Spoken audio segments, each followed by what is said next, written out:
Hello friends, welcome back to my channel. আশা করি সবাই ভালো আছো, আমিও ভালোই আছি। আচ্ছা, আজকে আমি টিনার উদ্দেশ্যে কিছু বলবো, টিনাকে বলবো, এবং এটা খুবই আর্জেন্ট একটা কথা বলবো, কারণ কালকের লাইফ আমাকে ভীষণ মানে ব্যস্ত করে তুলেছে কিছু কথার উপর ভিত্তি করে। আমিও তো দেখো ভাই, এতদিন থাকতে থাকতে ওর কেসটা নিয়ে মানে দেখতে দেখতে আমরা ওর সঙ্গে থাকতে চাইছি। কন্ট্রোভার্সির দ্বারা কিছু যদি করতে পারি সেটা করার চেষ্টা করছি। ভাই, নিজেদের ইনকাম তো ঠিক আছে, কিন্তু হিউম্যানিটির দিক দিয়ে যদি একটু কিছু ভাবো, তো কোনো একটা অসহায় মায়ের পাশে দাঁড়ানোটা আসল মোটিভ, বই তো আর কিছু নয়। হ্যাঁ, ইনকাম যদি বলো, তাহলে ইনকামের মানে ইচ্ছা কার না আছে, কিন্তু সেটা সাইডে দিয়ে তবু এইখানে কিছুটা হলেও একটু চিন্তা ভাবনাটা আলাদা রাখছি। হ্যাঁ ভাই, অতটাও লোভ করছি না, তাহলে লোভ করতে গেলে যে পর্যায়ে নিজেকে নামাতে হবে সেই পর্যায়ে নিজেকে নামাতে পারবো না। ঠিক আছে, আপাতত মোটিভটা খুবই ক্লিন এবং ক্লিয়ার আছে, তার থেকেই কিছু কথা অবশ্যই টিনাকে বলবো।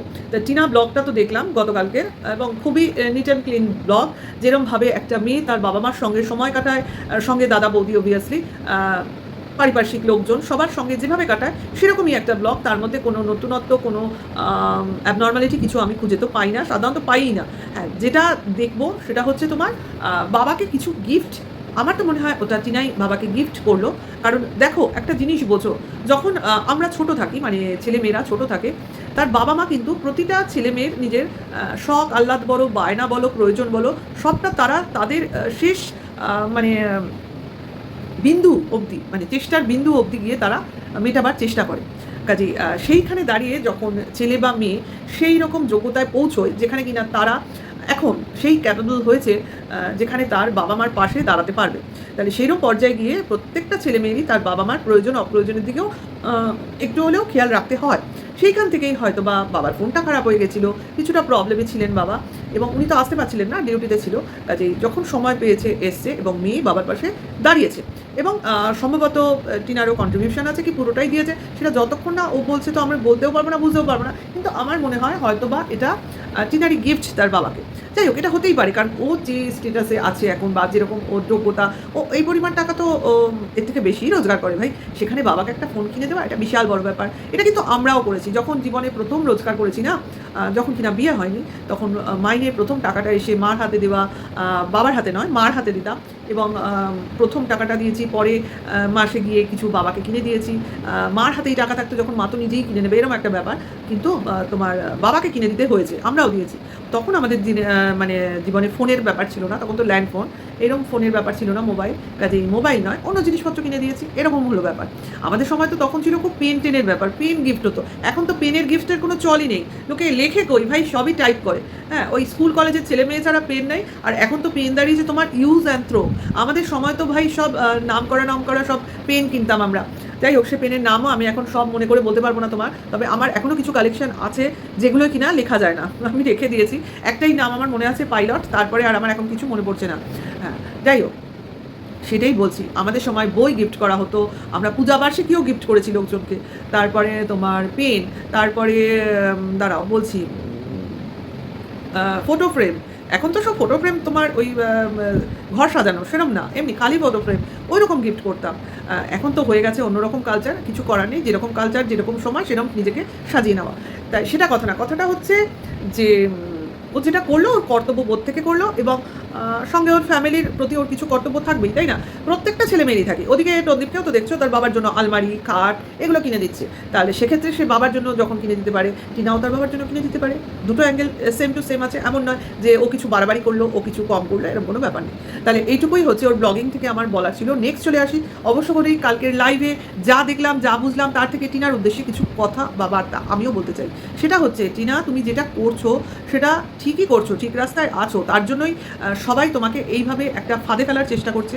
এবং কালকে যে লাইভে তোমার উদ্দেশ্যে কিছু কথা বলা হলো, সেটা তো বোঝাই গেল তোমাকে কিছু বার্তা পাঠানো হচ্ছে, যাতে কিনা তুমি একটা সমঝোতায় আসো এবং মিউচুয়ালি একটা ডিভোর্স দিতে রাজি হয়ে যাও। ঠিক আছে, যেটা কিনা তুমি বেশ কয়েক মাস আগে নিজে চেয়েছিলে, আজকে সেই জায়গায় তুমি ওদেরকে দেখতে পাচ্ছ। ঠিক আছে, কারণ ওরা এখন বুঝেছে যে ডিভোর্স না দিলে অ্যাকচুয়ালি কার সমস্যা। তোমার সমস্যা হবে ভেবে ডিভোর্স দিতে চাইনি এতদিন, এখন দেখছি তোমার কিছু গায়ে লাগছে না, তুমি উল্টে তখন ছেলে চাইছিলে না, মানে মুখে আনছিলে না, এখন ছেলে ছেলে করছো। কাজেই এখন যখন নিজেকে টোটালি ঘুরিয়ে নিয়েছো, তখন ওরা চাইছে তোমাকে তোমার রাস্তা, তোমার লক্ষ্য থেকে বিচ্যুত করতে। অ্যাকচুয়ালি এটাই কিন্তু ওদের চেষ্টা, কারণ এখন তোমার ওই ঘুরে দাঁড়ানো থেকেই ভিউয়ার্সরা কিন্তু ঘুরে দাঁড়িয়েছে তোমার দিকে। এবার যদি তোমার ঘুরে দাঁড়ানোটা ওরা আবার ওদের জায়গায় নিয়ে আসতে পারে, অ্যাকচুয়ালি তোমাকে ডাউন করার চেষ্টা চলছে। এটা টোটালি ডাউনিং একটা ষড়যন্ত্র চলছে। মানে তোমাকে লোক এখন বুঝতে পারছে যে তুমি ঠিক রাস্তায় আছো, অর্থাৎ মা হিসেবে তুমি তোমার কর্তব্যটা পুরোটাই করতে চাইছো। সেখানে বাবা হিসেবে চন্দীপ তার ছেলেকে দিতে চাইছে না এবং তোমার মাতৃত্বটাকে অগ্রাহ্য করছে, মানতে চাইছে না। এই যে বোঝাটা, এটা ভিউয়ার্সরা বুঝতে পারছে, তার জন্যই তোমার ভিউজ বাড়ছে আর ওদের ভিউজটা ডাউন হচ্ছে। এইটা ওরা সহ্য করতে পারছে না এবং এই অসহ্য পরিস্থিতি থেকে বাঁচার জন্যই কিন্তু এই লাইভে প্রপোজালটা দেওয়া হলো তোমাকে, যাতে তুমি একটা সমঝোতায় আসো। অর্থাৎ তুমি মিউচুয়ালি ডিভোর্স দিয়ে দাও এবং তার জন্য তোমাকে একটা 5 লাখ টাকার টোপও দেওয়া হলো। হ্যাঁ, যেটা মানে পেলে নাকি তুমি এখন কৃতার্থ হয়ে যাবে এবং লাফিয়ে লাফিয়ে গিয়ে ডিভোর্সটা দিয়ে দেবে। এবং হয়তো তোমার ঘাড়ের ওপর এই শর্তটাও ওরা বসাবে যে তুমি যে যে কেসগুলো করেছো সেগুলো যাতে তুমি টেক ডাউন করে নাও। এবং অবশ্য করে বাচ্চার কাস্টাডির ব্যাপারটা এখন যেহেতু নেই সামনে, তোমাকে হয়তো বলা হবে বাচ্চার সঙ্গে তুমি দেখা সাক্ষাৎ করতে পারবে, সেই ব্যবস্থাটা আমরা করে দেবো। ওরা দেখাবে তোমাকে, করে দেবো, কিন্তু তোমাকে এখন এই আমাদের শর্তগুলো মেনে নাও, তাহলে তুমি ডিভোর্স পেয়ে যাবে। তুমি তোমার মতো লাইফ লিড করো, তুমি যাকে ইচ্ছে তাকে বিয়ে করো, তুমি সংসার করো, তোমার বয়স কম বলে তোমাকে একটা লোভ দেখিয়ে টোপে ফেলার চেষ্টা করা চলবে। অ্যাকচুয়ালি এটাই হচ্ছে এখন। এই যে কথাবার্তাগুলো হলো কালকের লাইভে, এর থেকে পরিষ্কার হয়ে গেছে, আমার কাছে তো ভাই পরিষ্কার হয়ে গেছে, ওরা বুঝে গেছে ওদের হাতে কিছু নেই, ওরা অ্যাকচুয়ালি কিছু করতে পারবে না। তার জন্যই কিন্তু এই প্রলোভনগুলো দেওয়া হচ্ছে, অ্যাকচুয়ালি তোমাকে দেওয়া হচ্ছে আর ভিউয়ার্সদের খাওয়ানো হচ্ছে, যাতে তারা বোঝে। অনেকেই তো বোঝে কম, তারা ভাবে এতেই ভাবে বিশাল কিছু করে ফেলেছে। এটা বিশাল কিছু করা নয়, কারণ কোনো মাকে কোনো আইন দ্বারাই আটকানো যায় না অ্যাকচুয়ালি, ঠিক আছে। এবার যেটা ওরা করার চেষ্টা করছে সেটা হচ্ছে কিছু হুলিগান বা গুন্ডা বাহিনী দিয়ে তোমাকে ভয় দেখানোর চেষ্টা করছে, যাতে তুমি আসলে তোমাকে, এই যে বলছে না বিভিন্ন লোকজন মারবো, চুল টেনে ছুঁয়ে দেবো, রাস্তার মধ্যে শুয়ে পড়বো, দেখি চোখকে যায় কি করে, এই যে একটা ধমকানি চমকানি ভয় দেখানোর একটা প্ল্যান প্রোগ্রাম করা হচ্ছে। এটা কেন হচ্ছে? যাতে মানুষ ভয় পায়, কারণ ঝামেলা তো মানুষ এড়িয়ে চলতে চায়, তার জন্য। কিন্তু এরা ভুলে যাচ্ছে একটা মা কি না পারে, একটা মা কি না পারে। আমি তো বলবো তুমি তোমার রাস্তায় ঠিক আছো, সেই রাস্তায় ঠিক আছো দেখেই এদের মাথার ঠিক নেই, এবং এই মাথার ঠিক নেই বলে এরা যত রাজ্যের ভুলভাল কথা বলতে শুরু করেছে। অ্যাকচুয়ালি এরা নিজেদের মুখ দিয়ে বলে দিচ্ছে তুমি তোমার ছেলেকে পাওয়ার জন্য কতটা উৎকণ্ঠিত হয়ে কত কি করেছো, যেটা কিনা এরা এতদিন ধরে ডিনাই করে যাচ্ছিল যে ওর মা তো কিছুই করেনি, ওর মা তো ছেলেকে চাইই না, ওর মা তো ছেলেকে ভালোই বাসে না, ছেলের মা তো ছেলে চাইছে শুধু লোক দেখানোর জন্য। তাহলে তাই যদি হবে, আজকে এরা কেন এই প্রপোজাল দিচ্ছে, কেন নিশ্চিন্তে বসে থাকছে না যে মা যা করছে করুক, আমাদের কোনো কিছু বলা কওয়ার দরকার নেই, ও তো ছেলে এমনিও পাবে না অমনিও পাবে না, আমরা কেন ফালতু বকবকাতে যাবো। ঠিক আছে, এটা করলেই তো মানুষ বুঝে যেত যে টিনা ফাউ বকছে আর ওরা ঠিক আছে, ওরা পাত্তা দিচ্ছে না মানে ও কিছুই করতে পারবে না। এটা কিন্তু হচ্ছে না, এটা কিন্তু সবসময়ই দেখো টিনা কিছু বলছে না, এরাই কিন্তু সবসময় ফরফরাচ্ছে। তার মানেটা কি? এরা ভয় পেয়েছে। যারা যখন বেশি ভয় পায় তারাই তখন সেই ভয় থেকে হাবিজাবি কথা বলতে থাকে। অ্যাকচুয়ালি হাবিজাবি কথাই তো হচ্ছিল, কারণ এখানে দেখো স্ট্রিম লাইভ অ্যারেঞ্জ করা হয়নি গতকালকের লাইভটা। কেন বলো তো? কারণ সবাই ওই 3 গালিবাজের কিস্তিবাজের চ্যানেলকে দেখতে চায় না, এইটা ওই ঢব্বাজ বুঝে গেছে, তার জন্য সে স্ট্রিম লাইভ অ্যারেঞ্জ করেনি। নিজের মুখ দিয়ে নিজের প্রোপাগান্ডা চালু করে এবং কিছু অবশ্য করে চন্দীপের বার্তাকে নিয়ে এসে লাইভে ছুড়ে দিয়েছে। ঠিক আছে, দেখেছো নিশ্চয়ই ওই লাইভে কিভাবে টিনাকে বলছি যে কিভাবে লোক তোমার হয়ে বলেছে, তোমার হয়ে লড়ছে, এবং আমরাও কিন্তু একই সঙ্গে সবার হয়ে লড়ার চেষ্টা করছি, অবশ্যই ভিউয়ার্সদের সঙ্গেও তোমাদের সঙ্গেও। কেন? আমরা সত্যের সঙ্গে থাকতে চাইছি। এটা যে সত্যি একটা মার বাচ্চার প্রতি ভালোবাসা, এটা যে সত্যি, এটা কিন্তু আমরা আমাদের মায়ের হৃদয় দিয়ে বুঝেছি। এখানে টাকার পয়সার লোভটা সাইডে, এখানে এত লোভ নেই ভাই। এই যে লোভ লোভ লোভ লোভ বলছে, ভাই লোভ কোথা থেকে আসছে? একটা মা ছেলেকে পাবে তাই দেখে লোক টিনাকে ভিউজ দেবে, আমাদের ভিউজ দেবে, তাহলে তো আমাদের সাবস্ক্রাইবার সেই জায়গায় চলে যেত। এটা সেটা নয়, এটা গালিগালাজও হচ্ছে না, কাউকে ছোটও করার চেষ্টা করছি না। বাবা বাবার জায়গায় থাকছে, মা মার জায়গায় থাকছে, বাচ্চাটা যাতে বাবা মা দুজনকে পায়। কিন্তু বাবা মা কোনো সময় এক হতে পারবে না, কারণ এদের অ্যাটিটিউড মেলেইনি। বাবার সঙ্গে মার মিলমিশি নেই, কারণ বাবা যেরকম মেন্টালিটির, মার সঙ্গে সেটা ম্যাচই খায়নি। এই 5 বছর থেকেও যখন ম্যাচ হয়নি, আর জীবনেও হবে না। কাজে এই যে বলা টিনা কেন পা ধরেনি, টিনা কেন ক্ষমা চাইনি, কিসের জন্য? এরা নাকি নারী শক্তি, যারা বলছে তারা নাকি নারী শক্তি, তারা বলছে অপর নারীকে তুমি গিয়ে একজন পুরুষের পায়ে ধরে ক্ষমা চাও, যে পুরুষ কিনা তোমাকে এতদিন ডমিনেট করে তোমার প্রতি মেন্টাল ট্রমা দিয়ে এসেছিল, টেনশন দিয়ে এসেছিল, তোমাকে কাটিয়েছে, এমনকি খাওয়ার খোটা দিয়েছে, এবং তোমাকে যখন যখন পেরেছে তোমাকে অপমান করেছে, সেই ব্যক্তিটার পায়ে ধরে একজন নারী বলছে অপর নারীকে ক্ষমা চাইতে। ভাবতে পারো, এরা নাকি মানবাধিকার কমিশনের হয়ে কাজ করে, এরা নাকি নারী শক্তি জিন্দাবাদ বলে। এরা নিজে নারী ভুলে গেছে, অপর নারীকে বলছে তুমি গিয়ে ওখানে ক্ষমা চাও। নিজে পারবে এরকম পজিশনে থাকলে করতে? পারবে? সন্তান একদিন বড় হবে, সে আসল সত্য জানতে পারবে। হয়তো এই ওয়াইটিতে আমরা যারা এই লড়াইয়ে আছি তারা থাকবো না, কিন্তু তা বলে সত্যটা তো চলে যাবে না।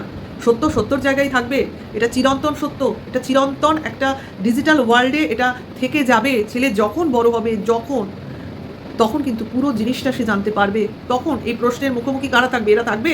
থাকবে তো ওই অপদার্থ বাবাটা। তখন তার কী হাল হবে? আজকে টন্দিপের বাবা ওই ভাঙা জঞ্জালের ঘরে ঠাঁই হয়েছে। ওই ছেলে যদি বাবার কাছে থাকে, এই বাবার কোথায় ঠাঁই হবে? তোমরা যদি বাঁচা থাকো তো দেখে নিও। আমি বলবো দীর্ঘজীবী হও।